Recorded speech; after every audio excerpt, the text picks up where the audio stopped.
ఘోరమైన తపస్సు దేని కొరకు చేశావని అడిగాడు. మా పితృదేవతలు బూడిద కుప్పలు అయిపోయారు. ఆ కపిల మహర్షి యొక్క ఆగ్రహం చేత వాళ్ళు ఉద్ధరింపబడడానికి గంగ ఆకాశం నుంచి కింద పడాలి. ఆ కింద పడి అక్కడి నుంచి పాతాళ లోకంలోకి వెళ్ళి ఆ భస్మరాసుల మించి ప్రవహించాలి. రెండు, నాకు సంతతి లేదు. అక్కడ పితృదేవతలను ఎవరు ధరిస్తున్నారు? తాను సంతానంలో వంశంలో ఉన్నాడు కనుక తాపత్రయపడుతున్నాడు. రేపొద్దున తనను ధరించడానికి వంశం ఉండాలి. మరి పితృదేవతలు సంతోషించాలంటే రెండు చెయ్యాలి. ఏమిటి? పితృ రుణం తీర్చుకోవాలంటే తాను పెళ్లి చేసుకుని పిల్లల్ని కని తీరాలి.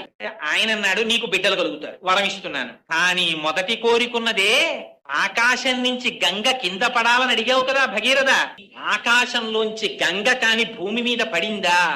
ఈ భూమి భరించలేదు. తట్టుకోగలిగినటువంటి శక్తి భూమికి లేదు. అలా గంగని పట్టుకోగలిగినటువంటి వాడు మధ్యలో నిలబడగలిగిన మొనగాడు ఒక్కడే ఉన్నాడు. ఎవరు? పరమశివుడు ఒక్కడే.